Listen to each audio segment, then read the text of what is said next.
तो आज हम जिस कहानी की परतों को खोलने जा रहे हैं वो सिर्फ एक भूत की कहानी नहीं है। रहस्यमयी दुल्हन की शुरुआत होती है एक ऐसे खौफनाक रहस्य से जिसका अंत, यकीन मानिए, आपको पूरी तरह से चौंका देगा। चलिए समझते हैं इस पूरी कहानी को। कहानी की शुरुआत ही बड़ी अजीब है।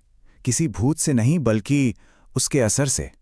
एक नौजवान है पवन, जो अचानक अपनी सुध बुद्ध खो चुका है। ना वो बोल सकता है, ना कुछ महसूस कर पा रहा है, बस खामोश है। और जब उसकी माँ ये कहती है तो कहानी का असली रहस्य हमारे सामने आता है। सोचिए, पवन वहां है सबके सामने, लेकिन दिमागी तौर पर वो जैसे कहीं और ही है। उसका परिवार बेचैन है, वो जवाब ढूंढ रहे हैं कि आखिर उनके बेटे के साथ हुआ क्या। तो चलिए सबसे पहले पवन की इस अजीब और भयानक खामोशी के पीछे की वजह जानने की कोशिश करते हैं। तो हुआ ये कि पूरी रात अकेले रहने के बाद पवन सुबह एक नहर के पास मिलता है। उसकी हालत देखकर ही लगता है कि वो किसी बहुत बड़े सदमे से गुजरा है। और सबसे अजीब बात, उसके दोस्त वो उसे उसी हालत में गाड़ी के साथ छोड़कर भाग गए थे। लेकिन असल में उस रात ऐसा क्या हुआ था, ये किसी को नहीं पता था।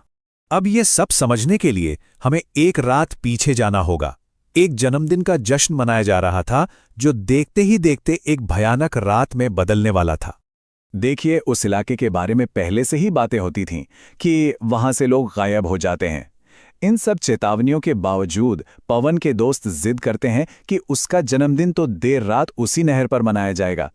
और फिर जब पवन का दोस्त रमन फोटो खींचकर उसे देखता है तो उसके मुंह से बस यही खौफजदा अल्फाज निकलते हैं। आखिर उस एक तस्वीर में ऐसा क्या था?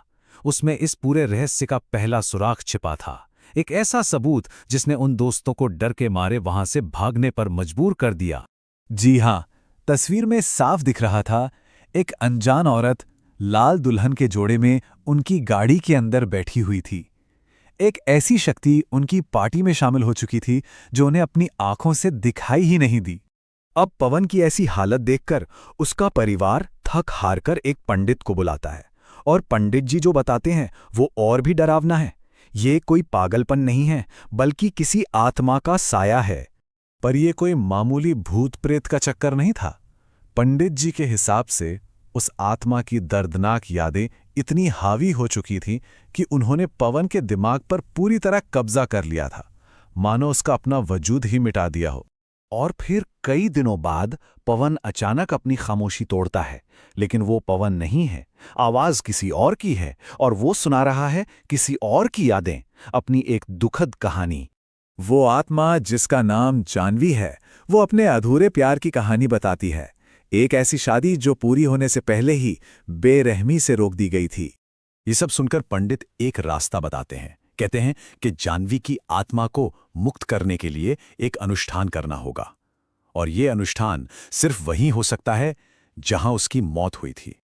अब पवन, जिस पर जानवी का साया है, एक शादी का जोड़ा मांगता है और सुनसान खेतों की तरफ चल पड़ता है। पंडित परिवार को साफ साफ कहता है कि बस उसके पीछे चलो, कोई दखलंदाजी नहीं करनी है। और जैसे ही वो सब एक दूरदराज सुनसान जगह पर पहुंचते हैं, वो दुल्हन अपने असली भूतिया रूप में सामने आ जाती है। अब अंतिम अनुष्ठान शुरू होने वाला था। लेकिन जो चीज एक लड़के की जान बचाने के लिए आत्मा को भगाने की रस्म लग रही थी, वो असल में कुछ और ही थी। कुछ बहुत ज्यादा सोची समझी और बहुत ज्यादा भयावह। किसी को लगा होगा कि शायद कोई संघर्ष होगा, लेकिन ऐसा कुछ नहीं हुआ। उस आत्मा ने अपनी जबरदस्त ताकत दिखाई और एक ही झटके में पवन के माता पिता को बेहोश करके रास्ते से हटा दिया। और तब जानवी जो कहती है, उससे सब कुछ साफ हो जाता है। वो फंसी हुई नहीं थी, बल्कि ये सब एक लंबी सोची समझी योजना का हिस्सा था। ये सब एक शक्तिशाली जादू का नतीजा था। इसके बाद पंडित जो करता है वो आत्मा भगाने की रस्म नहीं, बल्कि एक बदलाव की रस्म होती है। वो जानवी पर पानी डालता है और वो आत्मा एक जीती जागती औरत में बदल जाती है, और पवन वो जमीन पर गिर जाता है जैसे उसकी सारी जिंदगी निचोड़ ली गई हो। और यहीं पर कहानी का सबसे चौंकाने वाला सच सामने आता है।